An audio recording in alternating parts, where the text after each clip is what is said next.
तो अभी मैं रिसेंटली ये केस देख रहा था कि एक 18 साल का बच्चा है कुणाल, जो अभी तुम सबने शायद सुना ही होगा कि जिसने अभी क्लिप से गिर के अपनी जान ले ली। एंड अपेरेंटली पहले ये बताया जा रहा था कि आईफोन के चलते, एक तो एक स्टूपिड पता नहीं है न्यूज़ वालों ने फैला दी थी कि उसने आईफोन के चलते उसको आईफोन चाहिए था, उसके घर वाले उसको आईफोन नहीं दिला रहे थे, तो मैंने कूद के मैंने जान ले ली। बट ये अब दूसरी न्यूज़ आ रही है कि वहाँ पे शायद उसके गांव का सरपंच भी था, वो कह रहा था कि देख मेरे पास तो ये कीपैड वाला फ़ोन है, तेरे पास आईपैड वाला फ़ोन है, तो तेरी ज़िंदगी में तो सब सही चल रहा है, तो इतनी लोड लेने की नीड नहीं है। ये तो लोगों को भी समझ नहीं आता है क्या बोले। आई मीन किसको समझ आएगा ऐसी सिचुएशन में क्या बोले इन द फर्स्ट प्लेस। अब बट न्यूज़ दूसरी ये आ रही है कि उसके घर पे मैटर चल रहा था, उसके घर में लफड़े थे और उसके माँ बाप का डिवोर्स हो गया था, उसका बाप शायद मारता वारता भी था और फाइनेंशियली बहुत दिक्कतें चल रही थी घर पे, और आईफोन की ईएमआई चल रही थी और आईफोन की ईएमआई भरने का टाइम आ गया था, पैसे नहीं थे, और ये ऐसे कुछ सीन है। But still we don't know, मैं इसको भी रियल नहीं मानूंगा क्योंकि पहले कुछ और बात आ रही थी, अब कुछ और बात आ रही है। एंड अब जिन तीनों को चीज़ें पता थी वो तीनों ही चले गए हैं। So it will be a mystery, but the thing is that जो मेरे को इस टॉपिक के अराउंड बात करनी है, और मेरा उस पर बहुत स्ट्रांग ओपिनियन भी है, तभी मैं इस बारे में बात कर रहा हूँ कि बहुत से इंडियन पेरेंट्स को पता ही नहीं है कि पेरेंटिंग कैसे करनी है। मैंने बहुत रेयर केसेस सुने हैं कि जहां पे मुझे कोई अच्छे पेरेंट्स मिल गए हैं, मेरे दोस्तों में भी मैंने बहुत रेयर केसेस सुने हैं। एक तो सबसे पहले मैं अकेडमिकली बात कर लूं, अकॉर्डिंग टू अ सर्वे, देखो मेरे पास तो स्टैट्स है, मैं स्टैट पे बात करूंगा, अपने मन से कुछ नहीं बोलूंगा। According to a survey 51% Indian parents think कि उनके बच्चों को अकेडमिकली सबसे बेस्ट होना है, उनकी मेंटल वेल बीइंग, स्पोर्ट्स से, इन सब चीज़ों से उनको खास मतलब है नहीं, क्योंकि बच्चा अकेडमिकली उखाड़ेगा तभी फ्यूचर में कुछ कर पाएगा। भाई ये क्या क्या क्या ये अभी तक ये माइंडसेट चल रहा है। मुझे लगा था कि ये विद टाइम चेंज होगा, बट आई वाज रॉन्ग भाई। एक बच्चे की मेंटल वेल बीइंग, उसका बाहर निकलना, ये सब निकलना मैटर नहीं करता है इनके लिए मैटर करता है कि वो अकेडमिकली अच्छा करे और अकेडमिकली ही वो एक्सील करे। आर्ट्स ये क्या होता है, छी भाई, आर्ट कौन पढ़ता है। फॉर एग्जाम्पल मुझे भी आर्ट पढ़ना था 12th के बाद, मुझे what I am saying 12th के बाद, मुझे 10th के बाद आर्ट लेना था जब मेरा 11 12 था, पर मेरे माँ बाप ने पढ़े लिखे हैं नहीं, तो उनको आइडिया था नहीं कि क्या करना चाहिए क्या नहीं करना चाहिए। तो मेरे माँ बाप कहाँ पे गए, अपने रिश्तेदारों के पास, और रिश्तेदारों ने क्या कहा, साइंस लो भाई, साइंस इज द फ्यूचर, क्योंकि तुम फिर कोई भी आगे चल के फील्ड ले सकते हो। अबे भाई मेरे को नहीं पढ़ना है साइंस, मैं क्यों लूँ साइंस, नहीं चाहिए मुझे साइंस। मेरे को आर्ट पढ़ना है, मेरे को हिस्ट्री पढ़नी है, मेरे को आर्ट में कुछ करना है, नहीं साइंस कर, फ्यूचर बनेगा। आओ साइंस पे बात करें, मेडिकल पे बात करें, साइंस पे बात करें, जिस पे ज्यादा प्रेशर डाला जाता है। First of all stat, IIT, जिसका इतना बड़ा हुआ है, हर माँ बाप चाहता है उसका बच्चा आईआईटी में जाए, उसका बच्चा एम्स में जाए, उसका बेटी जाए एम्स में, आईआईटी में जाए। 100% में से 0.7 to 1.2% जितने भी कॉलेजेस हैं, 23 कॉलेजेस आईआईटी के मिला के, उतने बच्चों को सीटें मिलती हैं।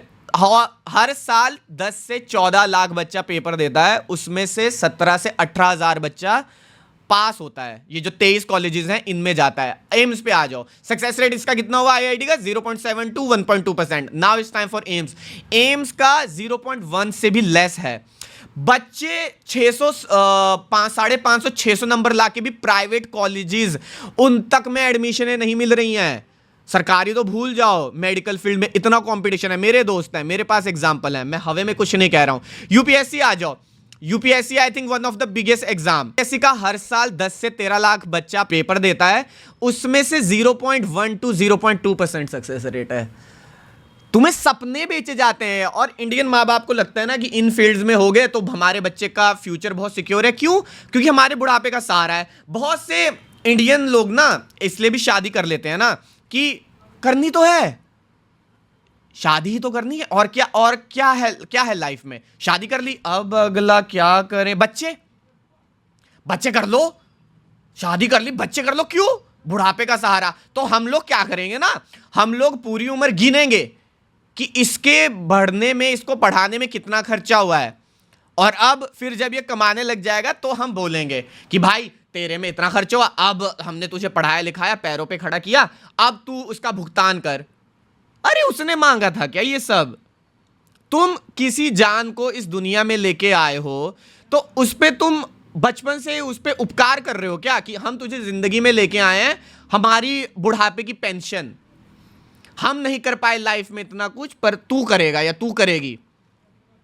क्यों भाई? उसने बोला, उसकी भी तो लाइफ है, उसको भी तो सोचने दो। इमोशनल ब्लैकमेल करते हैं इंडियन पेरेंट्स की। देख, हमने ना एक 3 इडियट्स का बहुत फेमस एक सीन है कि हमने अपने कमरे में एसी नहीं लगवाया, इसके कमरे में एसी लगवाया ताकि ये ठंड में पढ़ सके, वो गर्मी में ना हो। अरे भाई, नहीं मांगा था उसने, उसको फोटोग्राफर बनना था, उससे पूछ तो लो। अब हर किसी इंसान की लाइफ में एक रेंचो थोड़ा ना आ सकता है, उससे तो पूछ लो। क्या पता उसका फोटोग्राफी में मन हो, क्या पता उसका आर्ट में मन हो, किसी भी चीज में मन हो। नहीं पढ़नी उसको साइंस, नहीं पढ़ना उसको इंजीनियर। अब बुलशिट भाई, लोग बस बच्चे कर देते हैं। भाई, parenting is a full time job. ये नहीं है कि तुम्हारा मन करा जिस दिन, उस दिन पेरेंटिंग कर ली, उस दिन बच्चे को प्यार दे दिया।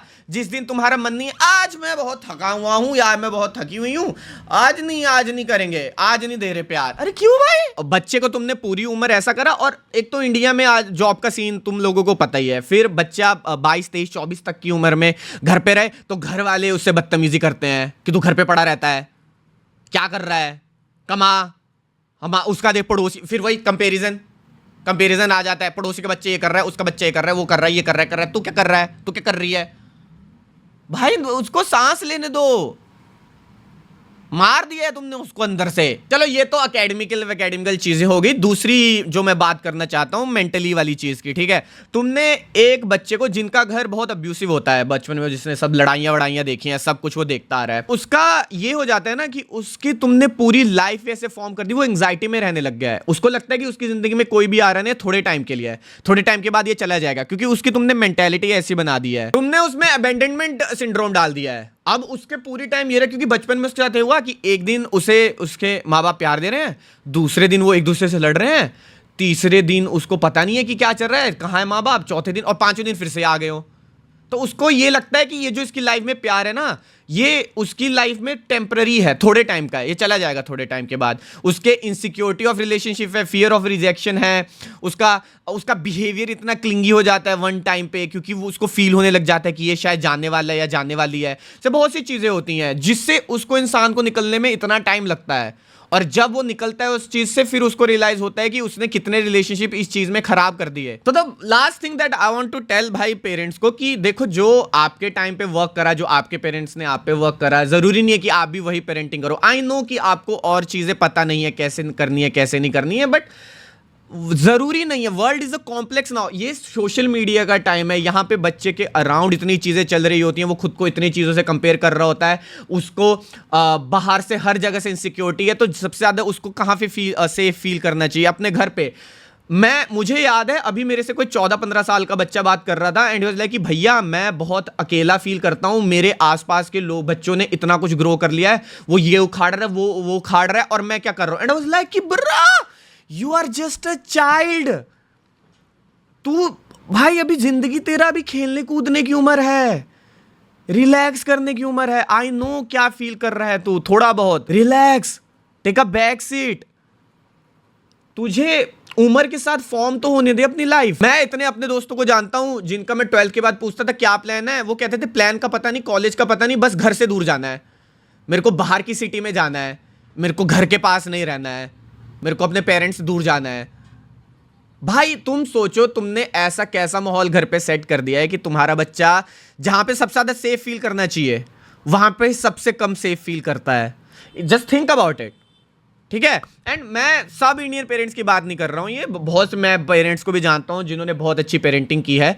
आई होप बाकी पेरेंट्स भी इनसे सीखें ये सब चीज़ें, एंड आई होप सो अब जितने आगे आने वाली न्यू जनरेशन है, जेन ज़ी जनरेशन है, मिलेनियल्स जो 1997 से 1-2 साल पहले के मिलेनियल्स हैं, आई होप सो वो चेंज करें। But according to a study, बहुत से ये जो यंग जनरेशन है वो बच्चे नहीं चाहते हैं, क्योंकि उन्हें पता है कि फर्स्ट ऑफ ऑल फाइनेंशियली इतना टफ है, दूसरा कि हमारे साथ जैसी पेरेंटिंग हुई है, हम नहीं चाहते हैं कि किसी बच्चे के साथ हम ऐसा करें।